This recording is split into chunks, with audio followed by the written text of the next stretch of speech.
team play and like focusing on requiring people to play together and really going hardcore in that aspect. It's a like action horror thing to really push people together, and yeah, it's a passion project. It's made by 9 guys right now, and we're capping it at 10. When we get to 11, I'll quit. Okay, at 11, fair enough. Yeah. So your history in game development comes from one of my favorite games and series, which is Payday and Payday 2. And that is a very interesting kind of genre. There's these hordes of enemies rushing at you. It's action all the time. Yeah.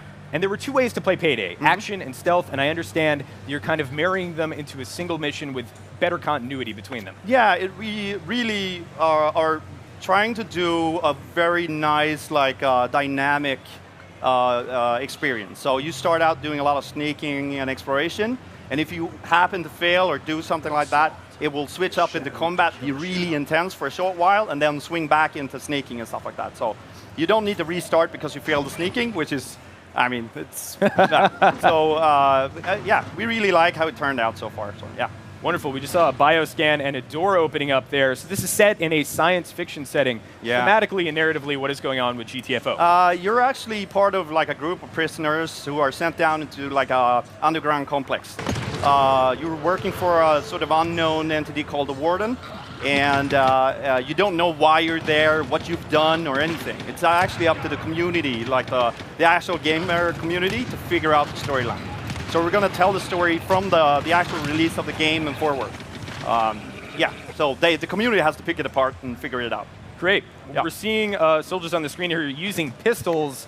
They have not brought out the heavy guns yet. Is there a reason for that? Is ammo a concern? Yeah, ammo is a big concern. You have to really scavenge the levels to I mean, cope with the enemies, and that's why also you really have to sneak a lot, because if you know stuff happens, you really have to be careful about your resources. And if you end up in too many combats, I mean, you're gonna rely on the melee afterward. So yeah. So in Payday and games like it, you kind of chose your archetype not by a very strict archetype, but rather your loadout, using an automatic weapon with a high magazine, high cap magazine, and like body armor. Is there a similar system in GTFO where you'll be able to customize your loadout? Yes. So we're not doing all the pay DLC and microtransaction stuff. I don't like that stuff. So for me, for this game, it's all about putting your team together and trying to figure out how to complete the map. So if you fail the first time, you can hone in on how to do it and sort of strategize with your friends, right, to figure it out. And there's a lot of interconnectivity between tools and weapons and stuff like that.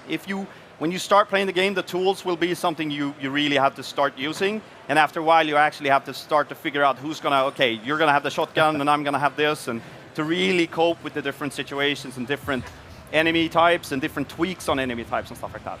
Yeah. Great. Talk me through a mission from start to finish. What are we expecting in terms of maybe puzzle mechanics or role mechanics as well as combat? Are there something equivalent to Left 4 Dead Special Infected? Oh, like special enemies and stuff like that? Yeah, there's all kinds of special enemies. But we're also doing a lot of like small tweaks of like mutations on them. So you really have to scope out the level and figure out what the opposition is. So the first pass through a level might be more exploratory, just to figure out the layout and what the opposition is. The next pass, if you wipe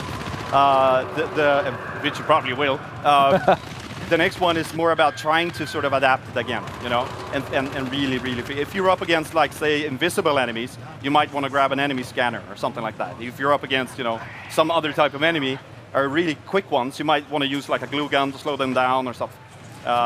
Yeah. We just saw a laser trap there. Was that a player-placed laser trap, or are there kind of booby traps around the level and environmental hazards? No, those are placed by the players. Yeah. Again, you really have to figure out the setup and the interconnectivity between the tools. Like, so let's say you have a sentry gun. If you employ a glue gun at the same time, you can slow them down to get the sentry gun more chance. Again, if you fight like an invisible enemy, you got to mark them first for the sentry gun to see them, etc., etc. So you really have to figure it out. That's really interesting. So you're choosing your archetype based on these cool kind of emergent ideas. You're actually putting your archetype together. That's really exciting. We just you can go all sentry guns too if you want to. We just saw a large enemy there, so tell me some of the more difficult, challenging enemies, and talk to me about the difficulty progression from the start of the game as we get towards the later stuff. Well, actually, it breaks down quite in a different fashion from normal games. Like you're going to play like a couple of missions, and then let's say we're not going to roll out all the details now, but like let's say the game actually changes over time. So it might be easy in the beginning, like a couple of first missions, and then it's getting harder and harder and harder, and after a while into the post-launch, we're going to just shock you a bit with different things. So keep your eyes on it. So we spoke about some special weapons like a glue gun as well as a sentry, but let's talk through the conventional arsenal. We can see kind of an SMG with a red dot, maybe like a 2X there. Tell me what kind of weapon choices do I have? Are there shotguns, LMGs, pistols, that kind of stuff? There's a lot of different things there. There's shotguns, revolvers, and Gauss rifles, and all kinds of stuff. It's from your main weaponry. It really depends on your play style, what you want to play, and then it goes more and more into picking stuff that suits the map and the team. So you have a main weapon, and then you have your special weapon, then you have your tool. And then you have a melee weapon. So you really have to deck out. Like the main one is really your flavor. Whatever you want to play, if you like full auto or semi or whatever, you can pick that. Again, we're going to go into a bit more of the progression later on this year, but we're going to roll out some That cool was going to be my next question. But now, I suppose we'll talk about how the team can work as a single unit. Tell me about. Are there tank archetypes, and can I get like heavy armor so my friends can kind of sit in the back, or is it not that strict and it's kind of just more about shooting? It is, instead of doing like a tank thing, you actually have to say stop the enemies from coming at you. You might want to use the glue gun for that, or like a sentry gun for that, or mines for that, depending on the layout. If it's a big open thing, mines might not be effective. If it's enemies that's jumping, the glue gun might be close to obsolete in that case.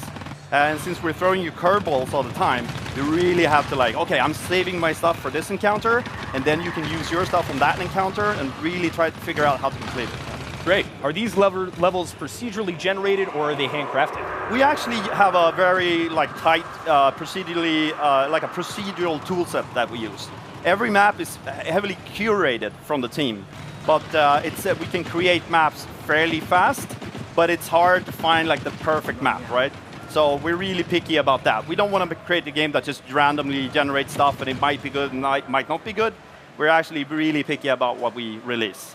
But we can do maps faster than the normal game, let's say. Yeah. Wonderful. Yeah. We're checking out GTFO here on IGN at E3 2018. So tell me about the mission length. Are these short 10-minute missions that I can play during lunch? Or are they going to take me 2 hours? We have all ranges, right? So we have the quick pick up and play lunch matches with relies a bit less on the team play because you're short on time and you just want to play through it. More maybe action orientated. But then we can scale it all up to 6 hours if you really want to. So hopefully, fingers crossed, nobody will die when they try to play one of those. For real die. Because it's a 6-hour game. But we'll see what the community likes and sort of adapt to that and see. But we can make really long things. So I know you just told me you're not talking about progression in too much detail, but I'm going to ask it anyway. Will we be getting loot along the way? Will we be building out the variety in our tool set as we play? Yeah, I can say yes. I can answer yes on that. Yeah, absolutely. That's one of the benefits of completing maps, of course. Getting stuff, modifying your equipment, and yeah. But I'll leave it at that. Wonderful. Speak to me about what we're seeing on the screen right now in terms of the objective that the team is trying to complete. Yeah, so right now they've found out where they're going. So in the game you have to use consoles and the computer systems of the complex to sort of figure it out. In this version, the PC version relies on actual keyboard input in consoles. So there's a small OS running in the mainframe of the game that you have to log in and do your yeah. And we do a lot of puzzling with that and a lot of communicative puzzling. So I have to tell you what the code is, and you might be under attack at the same time, or decide to split the team up into twos. And we're really trying to play with what's possible in a cooperative game. Yeah. Great. We've seen a lot of subterranean gameplay here. We've seen a lot of tunnels. Can you speak to me about what we will be seeing in terms of environments? Is this it with some iteration on this, or are there more wide open spaces? There's going to be more wide open spaces, but it's going to be placed underground. Great. Yeah. It's all about that. It's all about getting out of this situation, of course. Well done. And yeah, so it's on the ground, but we're trying to make it play in a very, like, each environment will cater to different play styles and different, a certain kind of enemy might behave in a certain way in a certain environment, And on top of that, all the mutations and all the setups. Just make it very varied, Speaking of certain enemy types, what is your favorite type of enemy to fight against or to watch players try and fight against and maybe lose? Well, I like the combination that we have of the ranged enemies and the close-up stuff.